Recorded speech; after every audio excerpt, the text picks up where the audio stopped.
This paper unfolds in 3 sections.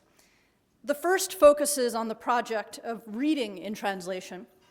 The second turns to the project of writing in translation, for which the work of the contemporary British novelist David Mitchell will serve as my example. And in the third section, I suggest how writing in translation might help us think about the project of reading, as we say, in the original. Part 1, reading in translation. So, reading in translation. Nothing seems easier.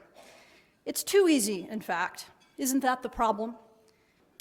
Reading in translation is unteachable, we understand, not because it's difficult, but because it lacks rigor of several kinds. It lacks rigor, scholarly rigor, because we are blocked from analyzing the metaphors and idioms that have seemed crucial to any serious investigation of literary works. It lacks educational rigor because we have failed to learn the languages that would allow us to have that access. And it lacks ethical rigor because the failure to learn a sufficient number of languages bespeaks a failure of interest in and engagement with the imaginative life of strangers. Of course, it's not only the reader of the translated object, but also the object itself that is implicated. For after all, what kind of literary work would allow itself to be readable? Readable, that is, in any way that counts, in some language other than its own. Reading in translation seems self-evident on the one hand and embarrassing on the other. Yet since works of literature now circulate into new languages faster and more extensively than ever, reading in translation happens all the time. And maybe that's okay, as David Damrosch, Lawrence Venuti, and others have suggested, if reading in translation introduces us to works beyond our own literary tradition and beyond the literary traditions of languages we can read fluently.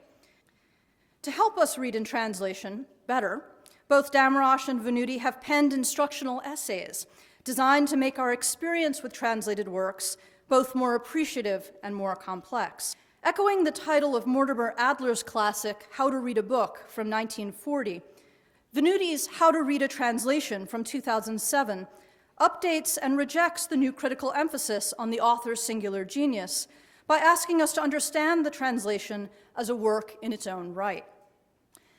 Venuti's argument has been influential because he advocates the production of translations that read like translations. That is, he associates the success of translated works with the failure of fluency. He asks translators to cultivate failure by withholding fluency on purpose, and thus he rejects the long-standing and in many ways intuitive premise that translations are supposed to pass for works in the target language. Venuti's work has helped to change the conversation about what a translation should achieve. Yet perhaps surprisingly, it has also served to affirm what we know about originals. Most significantly, Venuti distributes literary works into single-language editions, that is, original works that appear in one language and translated works that appear in subsequent monolingual versions. However sensitive to the creative and sometimes political work of translators then, Venuti's practice of reading and translation seems to reinforce another kind of invisibility, what we might call the invisibility of writing in the original. We think about writing all the time, of course, but whenever we talk about translation, we seem to know and to agree, though with very little discussion, what a translator translates from. In a book chapter on reading and translation from 2009, David Damrosch begins to undo this consensus by drawing our attention to the ways that translation has functioned within and not only between literary histories. Damrosch offers a helpful corrective to Venuti's rhetoric of foreignness by replacing the distinction between native and non-native languages with the distinction between first and subsequent homes. Translated books, like Migrants, Damrosch suggests, can make their homes many times, though not without effort and some more easily than others. Damrosch's most important contribution to the idea of reading in translation, and the one I want to expand on today, is his call for thinking about the translations of works that are, diegetically speaking, translated. His examples include Ortega y Gasset's well-known essay, The Misery and Splendor of Translation, which was written in Spanish but presents itself as a conversation taking place in French, and Voltaire's Candide, whose title page, as you'll remember, assigns authorship to one Dr. Ralph, originally writing in German. In both of these cases, the conceit of translation licenses or pretends to license social transgressions that appear to belong to someone else's culture. Though Venuti's project is somewhat different from Damrosch's, as I've suggested, he does have a word for works that seem translated from the start. That word is translatees. Understood broadly, translatees describes the language of translations that can't pass for originals. Venuti doesn't choose to embrace the term explicitly, but it's clear from his argument that translatees can be a purposeful, even ideal effect when it is deployed as an aesthetic strategy. For Venuti, translatees is an effect to which all translation should aspire. Yet translatees is not only the language of translations. Like Damrosch's evolving originals, books and translatees can theoretically precede and in some ways anticipate the process of translation. This is because translatees has a secondary meaning.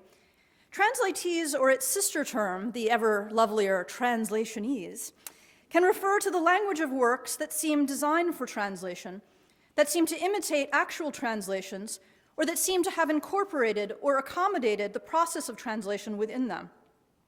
Sometimes translatees designate simply bad writing, yet often it refers not to a lack of clarity or to grammatical infelicity, but to a style that seems insufficiently idiomatic, figurative, or local.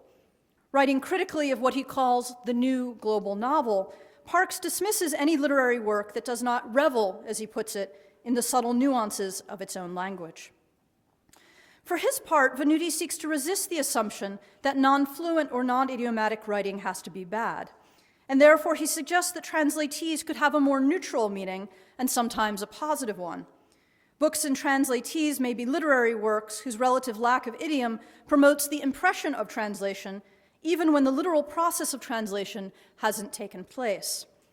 As we move from causes to effects, it's worth noting that Venuti's use of translation to encompass both translated works and works made from or for translation interferes usefully with his distinction between native and foreign readers. Books and translatees do not have native readers insofar as they eschew the idea of a natural or single readership. This expansive sense of translatees, a kind of aesthetic innovation that is sometimes indistinguishable from a kind of aesthetic failure, offers one way into the practices of writing and translation, which will occupy the next section of my talk. While Venuti's conception of translatees refers largely to an effect of foreignness that is registered at the level of diction or syntax, I use the term writing and translation and the category of born translated fiction to encompass a much broader range of literary strategies.